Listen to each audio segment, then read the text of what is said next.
1993 Mumbai blast convict Yakub Memon has been executed in Nagpur jail. Now, the execution reportedly took place at 6:30 a.m. today, just an hour and a half after the special three-judge Supreme Court bench rejected his last-minute mercy plea. The post-mortem of the body is over. The formalities took about an hour. Importantly, a decision has been taken to hand over the body to Yakub's family. It will be flown to Mumbai by an air ambulance at 1 p.m. today. Now, earlier, keeping sensitivities in mind, the family had been informed of a long list of conditions if it wanted possession of the mortal remains. These included that the funeral be a low-key affair.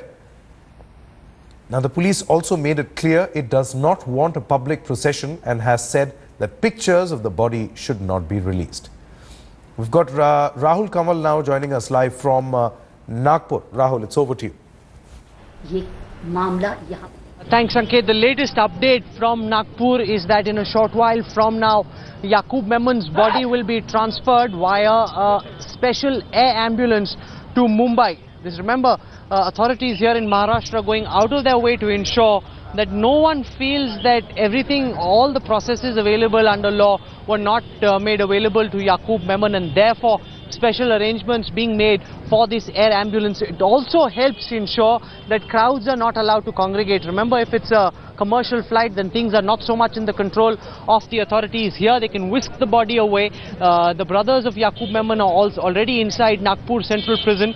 They'll be taken along with the body straight to the airport from where this air ambulance is on standby. It will land in Mumbai. It will directly be taken to the cremation ground. The family has agreed that there will not be a mass congregation, that there will not be a funeral procession. The body will be taken to the cremation ground where a very limited number of people, the list has already been asked for, that list has been made available. Only a limited number of people will be allowed to attend Yakub Memon's funeral. This will not be a public affair. Netas can't show up there. All that has already been agreed to between the family and the jail authorities over here. Remember, if the family hadn't agreed, then the jail authorities would have been very wary of handing over the body of Yakub Memon to the family. But given the fact that the family also cooperated, the final decision that was taken was that the body will be handed over to the family, and things will be kept very low-key.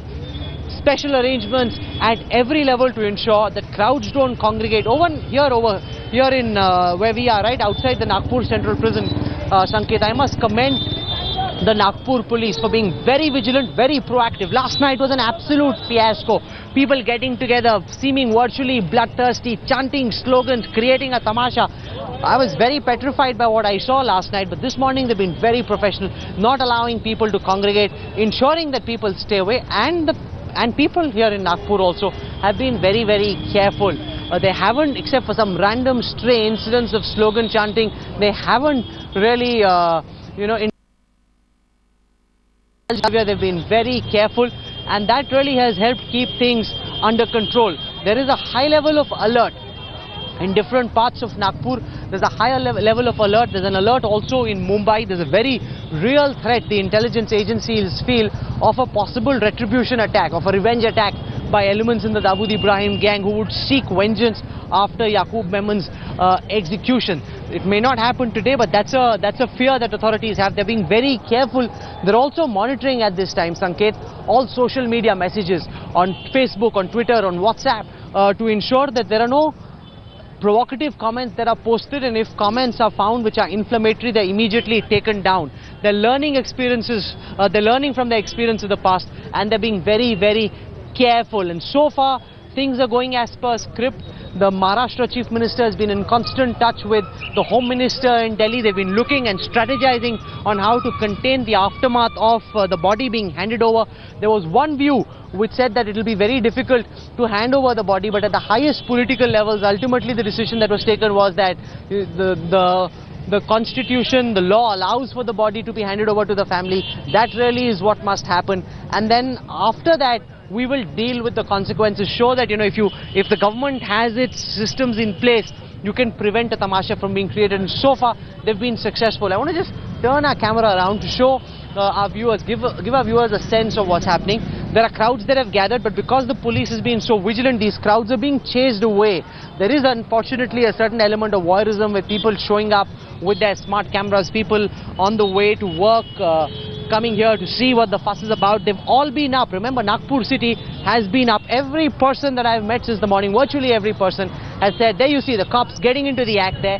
That's what I said. They've been very, very vigilant, very careful. The moment they see crowds congregate, they come in, and that's what they've been doing since the morning, asking people to move away. Remember, section 144 is in place, which means that not more than 4 people can be allowed to gather anywhere near the premises. So they're pointing people towards the barricades. They're saying, move away from the barricades. We already are a certain distance away from the Nagpur Central Jail. People are congregating even here, but I think in comparison with last night, things are far more under control. The authorities are on the ball, and they're trying to ensure that nothing happens which allows the situation to get out of control. Everyone, including journalists, I saw some rather irresponsible reporters, speaking to these people. The moment you start speaking to people, there'll be some rabid elements there as well. They'll start chanting slogans. It'll seem like a bloodthirsty mob. At a time like this, it's best to keep your tone neutral, somber, stay focused on the story, not get into a crowd which can get inflamed and impassioned very quickly. Those are things that need to be avoided. By and large, most channels, I think, have been very careful, except for a few stray incidents. But I think it is important also for journalists and for channels to learn from the experiences of incidents like 26/11 and try and ensure that while you do your job by standing at ground zero, reporting, but not doing anything which either creates a problem for the police authorities or inflames passions and creates problems for cops on the ground here, Sanket. Absolutely. Rahul, just wanted a quick update from you. When we say air ambulance, usually it is a small aircraft, so which means it will take off from an airport. Does that mean that the body is going to be taken out of the jail compound to the airport, put on to this, air ambulance and then be taken over to Mumbai? Or will there be a chopper that will be coming into the jail compound directly, thereby completely reducing the possibility of any road transport, which could create a sort of a potential scene? So there's no word of any helicopter just yet. I don't want to venture a guess one way or the other, but from what we've been told when we last spoke to jail authorities is that the body will be taken from here in an ambulance. They've kept, there are multiple gates. Remember, Nagpur Central Prison is a massive premises. They've earmarked a road. That road will be kept free of traffic for a while. Okay. The body will be taken, and remember, they'll not come out obviously on the gates where the media are or where the cops have gathered or where all these people have congregated. They'll get out from one of the smaller exits. They'll head straight to the airport, and they'll have the airlift happen there. And this, remember, is very sensible because there are quite a few commercial flights, but that's something that they're avoiding, because the moment you get into a commercial flight, then things are outside the complete control of the government, and therefore they're being very careful. There's no word of any helicopter that we've heard of just yet. What we're told is the body will be taken. Remember, Nagpur Central Prison is only about 8 to 10 minutes away from the airport. It's not a big ride, so not as if the body is going through Nagpur city. Just as you get out of this road, you drive straight down for about, if the traffic stays like this, for about 7 minutes really, Sanket, and you're at you're at Nagpur airport. So you can have the airlifting happening in a fairly straightforward fashion without having to take the body through Nagpur city or the old city, which of course would be far more complicated than where the prison is actually located, Sanket. Absolutely. Rahul Kamal, many thanks for joining us at this moment. In the studio we have Mr. Amit Khemka, senior lawyer with us, senior advocate, as well as Mr. R.K. Gaur, who continues to be with us. But let me quickly go across to Ms. Kiran Bedi, who joins us this morning on our early morning broadcast. Ms. Bedi, thanks very much for speaking to India today. I'm asking this question to all the panelists, to all the guests who have been joining us since morning. Do you think that the full legal recourse or options to legal remedy have been explored or have been given to the family of Yakub Memon and Yakub Memon himself?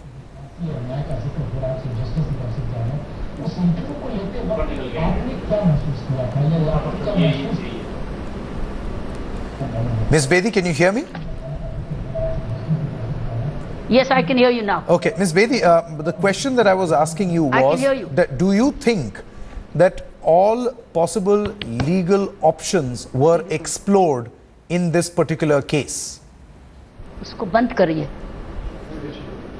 हाँ, so ask me the question again, please. Yeah, sorry. my question is, do you think that all possible legal recourse or legal options were considered in this case? Oh yes, more than absolutely every step was. I can't imagine a step which has been skipped. 6 times the court, 6 courts, 6 times it's gone through the fire. It's gone through the evidence of 6 times. I don't think once you go back to do an analysis of this case, that a case has been examined repeatedly so many times by so many different courts. Now, Ms. Bedi, you know, the potential risk here is, and a lot of people feel that while there is a sense of closure, in the sense, you know, legal closure in this particular case, there can be active political rhetoric around this particular case. We have seen it happening in the past. We have seen it happening in other cases also where there has been conviction, death, you know, penalty being given by courts. But then there is politics which actively takes over. Do you think that is something which should be refrained, particularly by the political community? Well, it calls for wisdom. It calls for sagacity. It calls for restraint. It also calls for nationalism. The point is, all these things are not in all individuals at the same time. So some are likely to abuse a situation, but I think it's the role of the media is also critical in this. How much do you project them? Because media is oxygen for them. So therefore, if you don't give them the oxygen, or at least some channels don't give them the oxygen, the damage will be restricted. Even now, giving blow-by-blow account of the movement of the body now, and then finally when it's laid to rest, till then, I think it's extraordinary. It's extraordinary, and it will cut across, it will cut many sides. We've got to be very careful how we project this aftermath after the courts have spoken, after the state has spoken, and after that there's a closure, punishment delivered. I think we should now let that man rest in peace. I think the onus is as much on the media, because even keeping this alive for the next 48 hours, the body at home, and then the wailing, and then the statements, and then the laying to rest, I think you people give live coverage, you mean, or some. It will be another form of oxygen. I think it's time. Courts have spoken, just as you people, media, showed total restraint for the Gurdaspur encounter. And you see the benefit the country's had. You got the terrorists, and there's been a collateral damage, but the matters got over within a day. Otherwise, it could have gone on. So I think it's a restraint required in the society as a whole, whether in political powers that be, and whether it's the media sections. Ms. Bedi. You as a body will also have to decide, just as you don't give encounters, you now check this blow-by-blow account. You will see the difference. Absolutely, absolutely, Ms. Bedi. You know, I can't vouch for the others, but as far as the India Today group is concerned, India Today network is concerned, TV Today group, we are practicing absolute restraint as far as this particular coverage is concerned, but which the politicians could have done the same. Because there are statements coming in which we have avoided to put out since this morning. Let me quickly go across to Sahil Joshi, who is joined in by a number of victims of the 1993 blast. Sahil, it's over to you. Sanket, let me tell you first where I am standing at this point of time. This particular area is in Shivaji Park, and it's hardly 3 kilometers away from where Yakub Memon's residence is, and you can reach here in 5 to 10 minutes. 2 blasts happened in the vicinity of this area. One of the blasts happened here. This place wasn't looking like this earlier. This was a petrol pump. The blast happened. The building which you can see just behind, it was not a building, it was a 1-story structure, that is a small chawl, we call it in Mumbai's language. That chawl was destroyed, and finally this building has come up. All the residences who were staying in that chawl are now staying in this building. And these are the people who used to stay in that chawl and have seen the blast with their own eyes, which happened just 50 meters away from where they used to stay. आपने क्या देखा था उस वक्त जब आप यहाँ पर थे, जब ब्लास्ट हुआ, क्या देखा था आपने? जब भी ब्लास्ट हुआ तो अभी इधर गाड़ियाँ थी खड़ी, वो गाड़ियाँ पूरे उड़ के, हम इधर रहते थे, बाहर ही थे हम, तभी पूरा गाड़ी उड़ के इधर उधर हो गए और बाद में कोई आदमी मरा, उनका भी थोड़ा बॉडी का टुकड़ा वगैरह इधर हो गया था पूरा. These people have been following the whole case in the Tara court and later in the Supreme Court. We have with us some people who have been following it very closely. You have followed this case very closely. In 2007, when first time in Tara court the judge pronounced the judgment, then the sentencing happened, then it went to the Supreme Court. You must have seen what happened the whole day. What you thought about the whole process? Since 1993, it's 2015 now. It took a long time to make a justice in our case. So we have little bit faith about our jurisdiction and our law. But since it take a long time, it's 22, 23 years long back. So it has to be done earlier. So you think that justice is done because today Yakub Memon has... Not totally, because main victims are still free. Main accused. Main accused are still free. They are not in our reach government. So I don't think it's a full justice, but it's a start. You are talking about Dawood Ibrahim and Tiger Memon. Tiger Memon is a brother of Yakub Memon. He's still not in hands of the security agencies. You think that till the time they don't, the agencies could not bring them back, till that time the justice will not happen? Definitely. I will still favor our government if government has given us at least some ray of hope by hanging Yakub. It will take time, but then we have to fasten if we really want that these people, we as victim, if we have to feel that the full justice is received, so government has to fasten, the judicial system has to fasten this trial. They have to bring back Dawood Ibrahim and Tiger Memon. Then only this we will feel as a victim that the full justice has been done, and we Mumbaikar will be proud of our government and our judicial system. But don't you think that the reason behind the blast, because it was mentioned in the judgment as well, that the Mumbai riots was the reason behind these blasts happened in 1993. Do you think that the government should also act in such a way that such kind of riots also should not happen? Because of that, the blast will also not happen. They should take care of that as well. I think so. Riots should see, both the parties were affected, Hindus as well as Muslims. But I will say that we Hindus were like, we let it go, whatever happened, the losses were made, both sides, yes. Government, yeah, it was a bit of problem from the government side. If they could have intervened, definitely this could have not happened. But this serial blast that took place, this is really something which cannot be forgiven and not be forgotten. आपको भी blast याद होगा, आपको लगता है कि इस तरीके की चीज़ें कैसे रोकी जा सकती है? पहला ब्लास्ट था मुंबई में, उसके बाद क्या अभी भी आपको वो याद आती है चीज़? याद तो इतना आती है कि जब ब्लास्ट हुआ था ना, तो जिस बिल्डिंग में हम रहते थे, वो बिल्डिंग को ऐसा लग रहा था जैसे किसी ने उखाड़ के फेंक दिया हो, ऊपर को उठा दिया हो 5 फीट, इतना बड़ा धमाका था वो. अभी भी आपको उसकी याद नहीं आती, जहन में इतना बसा है कि कहीं भी कोई आवाज़ होती है तो ऐसा लगता है कि बम ही फूट रहा है. Sanket, you heard what the victims have to say. I mean, they're saying that yes, Yakub has been hanged, but the justice is not yet done because the main conspirator, Tiger Memon and Dawood Ibrahim, are still not in the clutches of the government and the security agencies. Absolutely, and that is the main point. To come to the conclusion of this particular. Absolutely. So there is a, a sense of, if I may use the word, half closure as far as the victims are concerned. And Mr. Gaur wanted to, come in on this point. Undoubtedly, I wanted to object. It's not just Yakub Memon. There are others also, many other conspirators. And now perhaps it's time that, the might of the nation is shown at the international level to get these culprits to justice. It's beginning to an end. Dawood Ibrahim is the main conspirator. His brother Tiger Memon is another accused. They are absconding.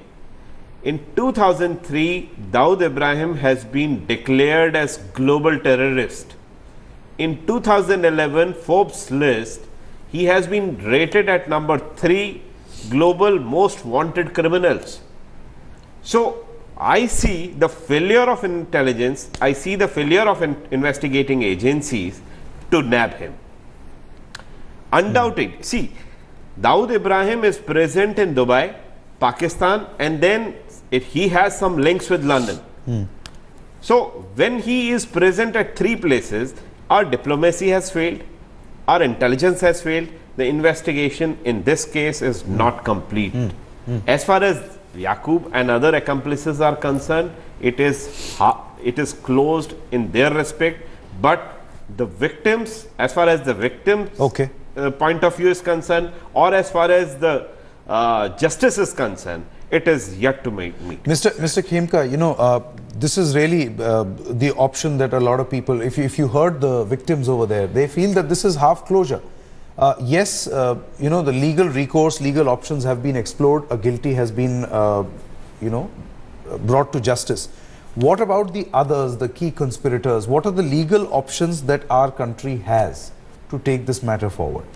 And do you think we have waited for way too long? Sanket, one thing I like to say here, that the victim is the nation. Absolutely. I understand the sentiments of the people who are directly affected. Right. They are our brothers and sisters. But when a crime like this takes place, it is the nation which is the victim. And when nation is the victim, I feel that somewhere we have to keep the restraint. Somewhere we have not to project it as if it is a justice to a particular victim, because then it comes in the category of revenge. Okay. What we must try to do is, and what our intelligence, what Mr. God has just now said is to go to the root of the matter. Okay. Go to the root from where the terrorism is coming, and that is where the diplomacy comes in. That is where the strong arm has to be shown to our neighbors. In fact, it is not even Dawood Ibrahim or Tiger Memon who are the perpetrators of it. It is the forces behind them who are doing all this. They will find another Tiger Memon tomorrow, or they will find another Dawood Ibrahim tomorrow. Right. So, just killing or just taking them to the justice is not going to solve the problem. The problem will only be solved when those camps in Pakistan, those places where the terrorists are being trained, where the poison is being injected into them, and then, you know, what Ms. Bedi just now said, that people like a certain person who are not only politicizing it, they are politicizing it on the caste lines. As this one of the victims just now said, that it is not only the Hindus who died, it is the Muslims also who died in these blasts. Right. There were Muslims also who were injured in these blasts. So, terrorism is not a crime against a particular individual or a particular caste. It is a crime against the whole nation, the whole society. I think that's a very important point that you have made, that the person or the entity which has been victimized is the nation. Especially when we talk about a blast of the magnitude, of the nature of the 1993 blast, the first of its kind, which was so massive, which shook the entire country.